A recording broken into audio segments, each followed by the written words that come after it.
Michigan Out of Doors Online is brought to you in part by Tri-County Logging. Experienced in sustainable forestry practices, Tri-County Logging can help you manage your property by keeping your woods healthy and generate income. Serving southern and mid-Michigan for nearly 50 years, TriCountyLogging.com.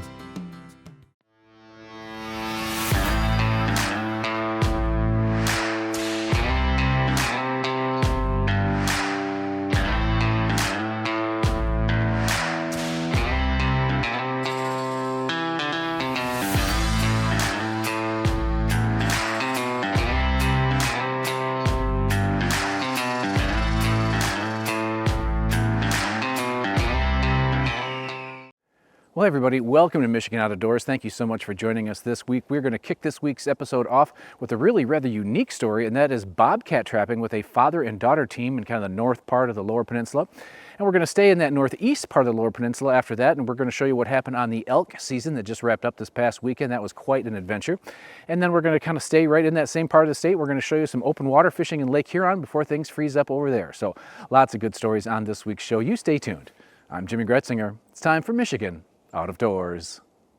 From the first spring rains to the soft summer breeze, dancing on the pine forest floor, the autumn colors catch your eyes. Here come the crystal winter skies. It's Michigan, Michigan out of doors. What a beautiful day in the woods. Someday our children all will see this is their finest legacy, the wonder and the love of Michigan. As the wind comes whispering through the trees, the sweet smell of nature's in the air. From the Great Lakes to the quiet stream, shining like a sportsman's dream, it's a love of Michigan we all share. Michigan Out of Doors is presented by Country Smokehouse, a sportsman's meat processor and Michigan destination since 1988, offers a variety of homemade smoked meats and Michigan-made products in-store and online. The Country Smokehouse features an outdoor barbecue and bar. Details at countrysmokehouse.com. By RBM Jigs, a Michigan-based company serving ice fishing anglers around the state and throughout the country. Specializing in ice fishing gear, RBM Jigs manufactures tungsten jigs, soft plastics, and much more. Online at lakeeffectlures.com. By Walker's Creek Event Venue at Double D Ranch. Located in the central Michigan town of Lake, Walker's Creek offers an outdoor setting for weddings, corporate events, and more. Walker's Creek Event Venue, wcvenue.com.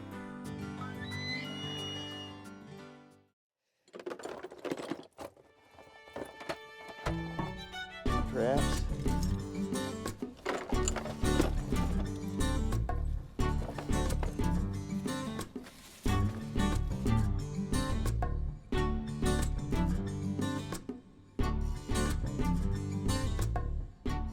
Okay, I'm Greg and this is my daughter Avery, and this is our bobcat trapping season in Michigan.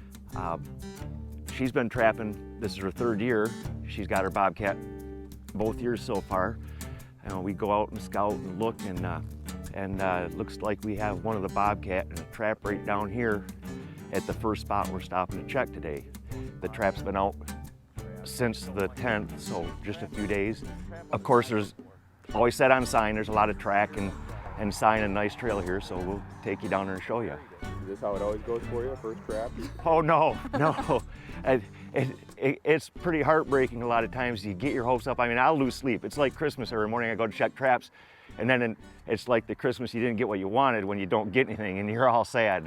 It's an up and down, it's a roller coaster ride, but it's exciting. And the nice thing about traps is, versus hunting, is that trap's hunting for me 24 hours a day. I can be sleeping or doing whatever I'm doing. I come check it takes me a few minutes, and so we'll go down and look, and I'm probably gonna have to go get my board and release this when I'm not sure if it's big enough. All right, we just walk in, and he's gonna wanna try to bounce around. All we gotta do is get over there like that. And once I get behind here, hold the board up, Ave.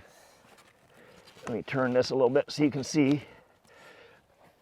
And then I just let the trap go. Get behind me, Ave. Okay, he's released. He's laying there. And that's what happens a lot of times. He'll just lay there. He doesn't know he's gone yet. Okay, there he goes. Off into the side. Up into the brush. Brr. This was just a basic dirt hole set with some venison scrap down in the hole. And the only reason it really worked, I'm just gonna make a pile here. The only reason it really worked is because I used wax sand. We had snow and 40 degrees yesterday, so the 1.5 inches of snow all melted and got cold, and it was just kind of a mess. And that wax sand allowed the trap to still fire. So I'll put a little more back in there. This is definitely a bobcat set. I'm not trying to catch coyote. I'd have to be a lot more careful than I'm gonna be. Coyote are a little more skittish. I just wiggle that down in the wax dirt. And now, not that it's really necessary, but just to blend it a little darker. And I put a little peat moss over it so that it doesn't have that white sand look. A little bit of beaver castor, which seems to be, beaver castor and skunk are two things that bobcat can't resist. And that right there will catch another bobcat. I'm gonna put that fuzz down there just to give them something to look at. The plan today was not only to check traps, but also to set a few new ones, and Greg explained each setup as we made our way along. Okay, this is gonna be like a cubby set. The bobcat hunt and look for squirrels, chipmunks, mice, any other animal that lives in these brush piles. They hunt it a lot.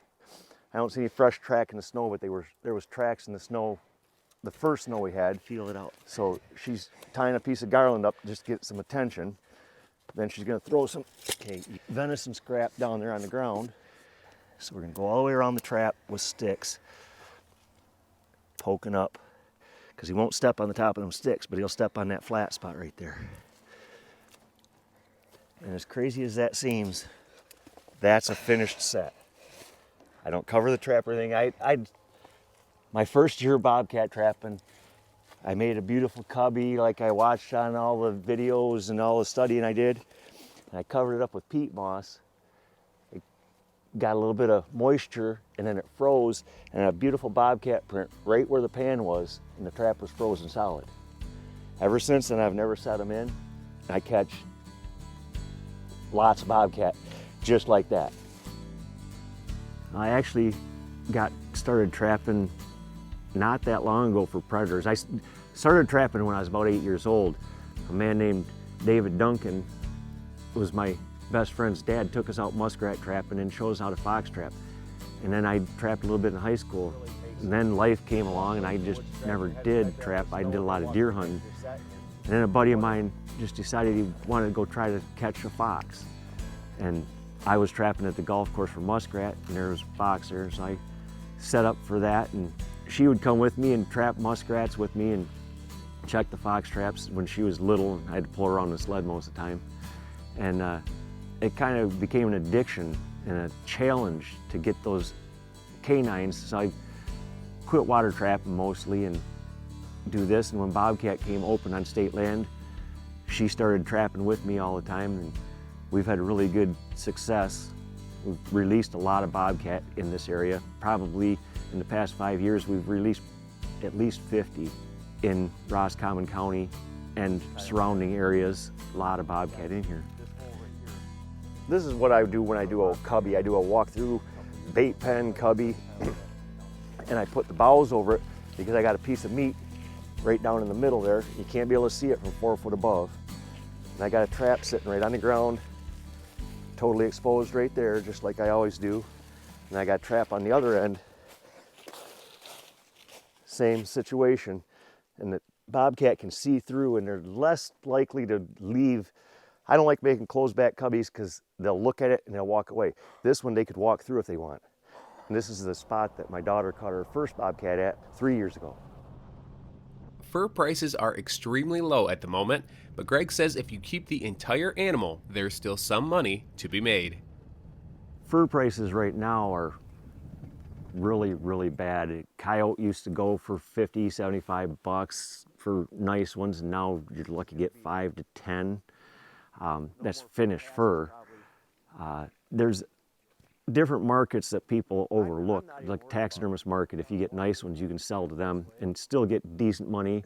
You can sell the skulls, you can sell the meat, glands, and I kind of keep everything because a buck here and a buck there helps offset the prices of gas. We skin them in our garage, we stretch them. We still do some beaver and otter and all that, but with the prices the way they are, the bobcat we let go earlier in this segment was a real plain bobcat, and it was probably only worth 20 bucks. And I couldn't see taking that one. It looked like it was a female. It can give us more bobcat to populate our area. And you're looking for bobcats, ones that have more spots, lighter color. Anything that's plain brown on the back and a real narrow white belly isn't really worth any money to the fur industry. And taxidermists don't want to buy them either because they're just nothing special. And it's unfortunately the common cat in our area. Well, despite having a bobcat in the very first trap, the rest of them were empty. But it was still a beautiful day driving the back roads of Roscommon County. Special thanks to Greg and Avery for teaching us all a little bit about bobcat trapping here in mid-Michigan.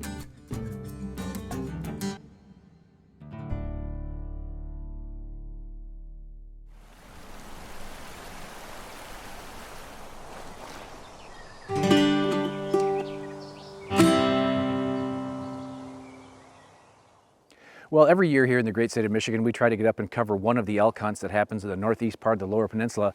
This year was a little bit more special because my dad had a tag in his pocket.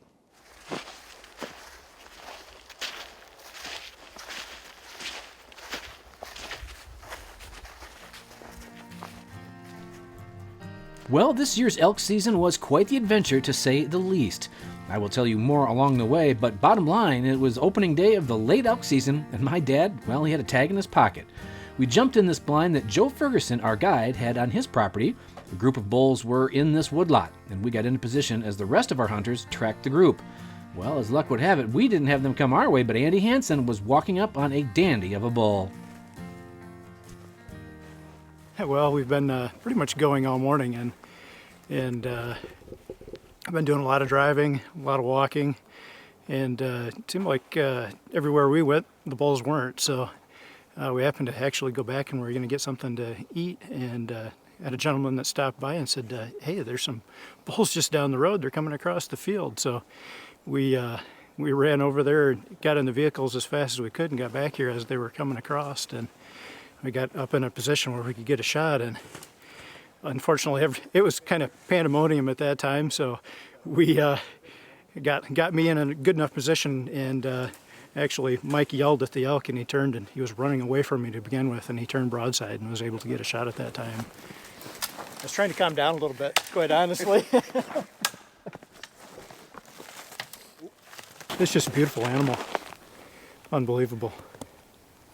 How many years have you been putting in? Well, since I was 16, so 30 years. God, it's so beautiful. And finally got it. Finally did it. The emotions are all over the place right at the moment, but it's good to be able to draw that tag and have that opportunity, because there's going to be people that can't, obviously.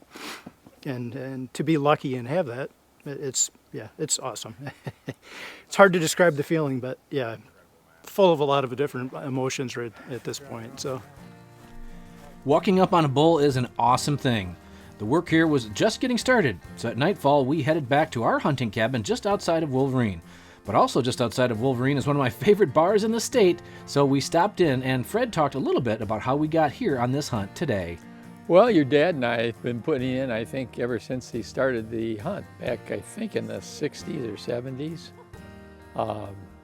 We tried to apply every year. At that time, they didn't have preference points, so but I never thought that I would ever get a permit, it's like winning the lottery. But so yeah, it's been, I was shocked when it came to my house. Came in the mail, and I thought, what is this, somebody from the DNR or whatever here, and opened it up, and boy, I couldn't believe it. I had to tell everybody about it.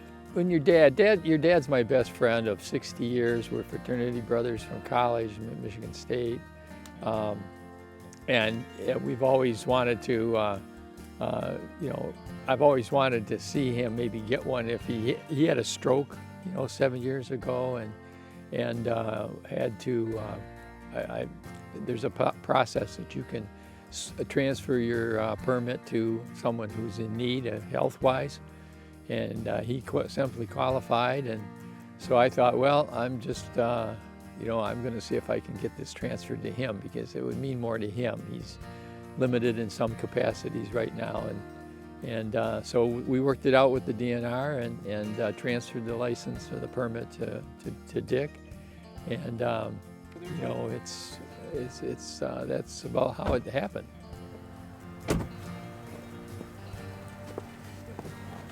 Ready to go this morning? You betcha. Well, day 2 was upon us, and hopes were high. You do a lot of driving in this style of hunting, which my dad wasn't thrilled about, but locating the elk means covering some ground. Well, here we are on the second day of the elk season. We'll fill you in more on how we ended up getting this tag. It's a whole story in itself, but my dad 2 weeks ago had COVID and beat that, and then had to go into the hospital and ended up getting pneumonia, so we couldn't get up here for opening day. Well, we got up here opening day, but not until midday because he had just gotten out of the hospital, so trying to navigate all of that. But now we're here, day 2. A lot of bulls in the area. We're looking forward to it. All the hunters a lot of the guides meet up here in the morning, and so we're getting ready to hit the road. So fingers crossed, it should be a good day. Each morning would consist of the big gathering. Typically, the guides would have some animals located. We just would need to see if they stayed put or were on the move. Sometimes it is a bit of a fiasco, but as the day would spread out, so would the hunters. We would get into position many times a day and hope the elk would move our way. Just seeing these critters is worth the drive to this part of the state. Oh, they sure are. We love seeing them. Can't hunt them normally, but we've had run-ins with them, and even you've had a run-in with some bulls fighting in the years past, and so yeah, it's they're a beautiful, majestic animal, beautiful animal, and it's exciting just to see them. Well, we're kind of halfway through day number 2 here on the Michigan elk hunt December version, and we've got some fresh snow last night, so we've got some folks that are on the track of some different groups of elk, and we're trying to get in front of them. But this is such a big country up here. I mean, they can literally go anywhere, and so we're just continuing to move, continuing to chase. We're looking for elk as we're driving around, but we're also looking for tracks and trying to figure out. And we've got a lot of different guys, different trucks, a lot of guides working together. So if somebody sees one, they can kind of relay some of the information. So it's fun. It's a lot of driving around this kind of a hunt, and it's not just you come up here and you shoot a bull in one day. Sometimes it takes, or a cow, it takes several days, covering a lot of ground. So far my dad's doing good, and Joe is one of the top-notch guides around here. So far so good, but we'd love to see some fur here pretty soon. I felt for Gretz or Dick, we call him Gretz, and your dad, and it was I just had it in my heart to see if he could qualify, and he did, and he's always been able to shoot a gun, so it was great having him get the permit and try it out. So yeah, he's owned this cabin here with me since 1978. So over the years we've seen lots of elk. Not as many deer as we'd like, but lots of elk. Yes, years ago this little cabin would hold 8 to 10 hunters for the gun opener. Now maybe 2 or 3. Part of that is age, and part is the stage of life with kids and all that life throws your way. And speaking of life throwing stuff your way, we learned fairly quickly on that my dad's best option would be to hunt these more like a whitetail and hunt from a blind, as chasing them on foot wasn't an option.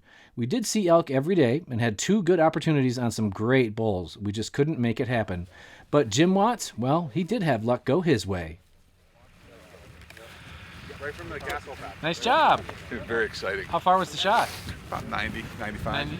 90? Was that group of 4, or was it just 1, or what was it? No, it was 4. Okay. Yeah. Nice job. Well, congratulations. No, it's very exciting. Very exciting. It's a beautiful, beautiful ball. I'm very thankful. Great guide, great group, a lot of fun. And what's your name and where are you from? My name is Jim Watts. I'm from Bloomfield Hills. Nice job. Thanks, brother. I'm very excited. I have to say, all of us involved were very sad that we could not get my dad into the position we needed for success. The physical limitations caught up with us, and we headed home on day 5 of the season. But I know this, having a good friend give you a tag says something about both of these fine men. Thanks to the Munger Road Camp for teaching us there is more to a hunt than a punch tag, and hunting buddies are the best thing going here in Michigan's Out of Doors.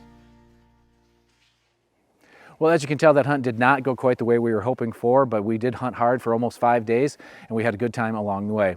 The state has so much variety in it that you can be chasing elk and just go a little bit to the east, and you can be doing some lake trout fishing on open water before everything freezes up.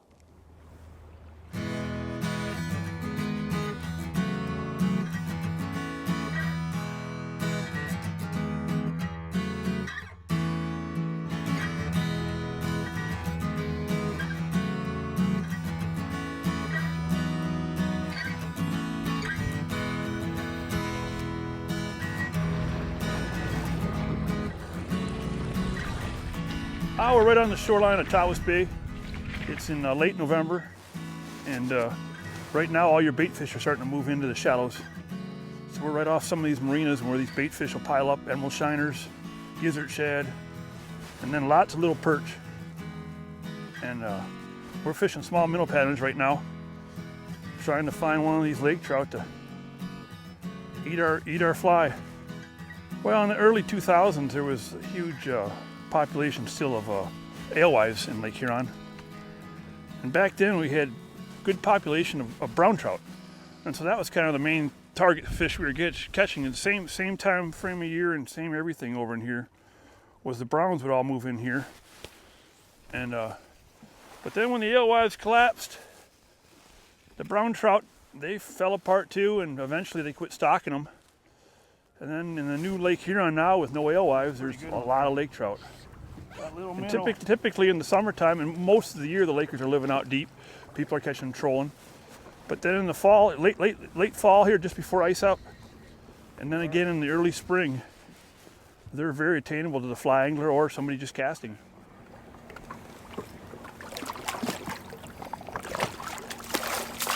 There we go.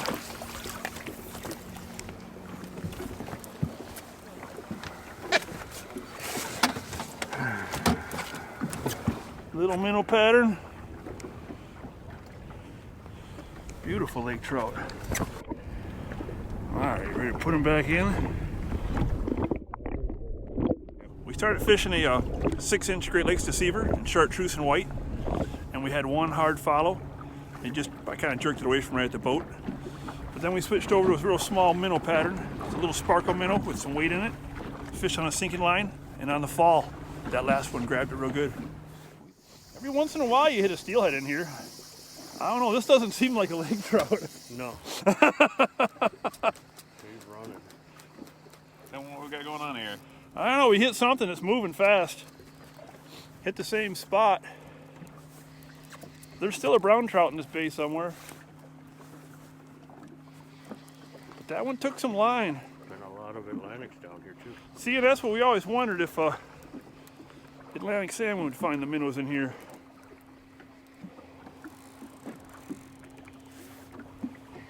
Maybe it's a laker, but lakers fight hard. But normally you don't find lake trout making that nice run like that. Heavy fish. I got a glimpse of them.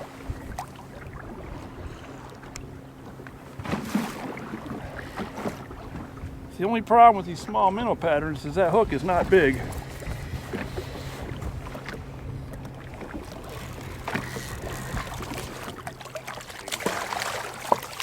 There we go. Beautiful lake trout. It's got a little more color to it.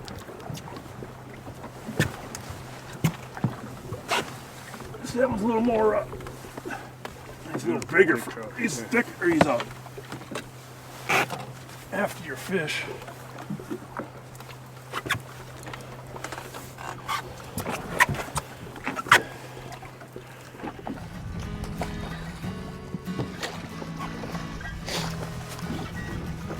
There we go.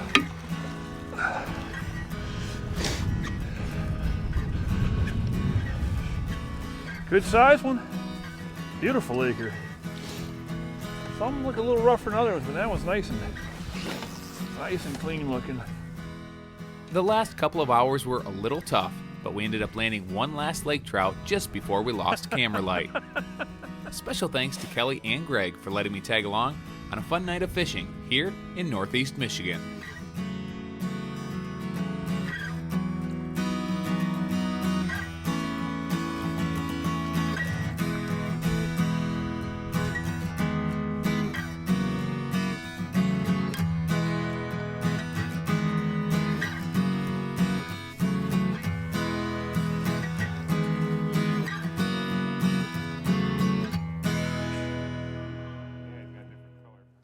Well, hey everybody, thank you so much for watching Michigan Out of Doors this week. If you missed part of this week's show or you want to see something again, you can always check us out online.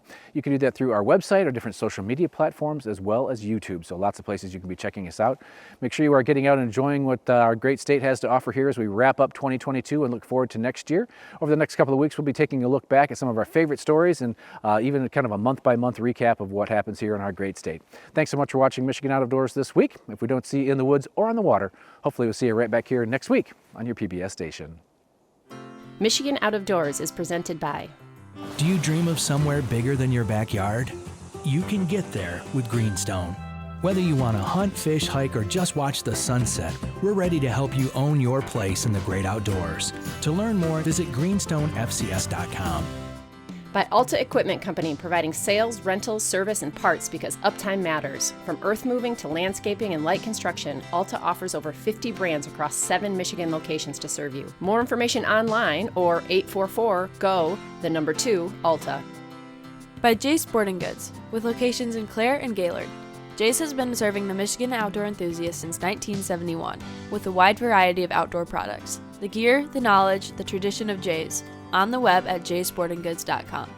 By Showspan, producing consumer shows including the Ultimate Fishing Show Detroit, January 12th through 15th at Novi Suburban Collection Showplace. The show features fishing tackle, trips, boats, and seminars from top pros. The Ultimate Fishing Show, Novi, January 12th through 15th. Closed captioning provided by Marvo Mineral, makers of Lucky Buck, deer management products including minerals to supplement deer diets year-round to improve health and antler growth. When I wander far away, a dream stays with me night and day. It's the road that leads to my home state. I am a Michigan man. Changing seasons paint the scene like rain.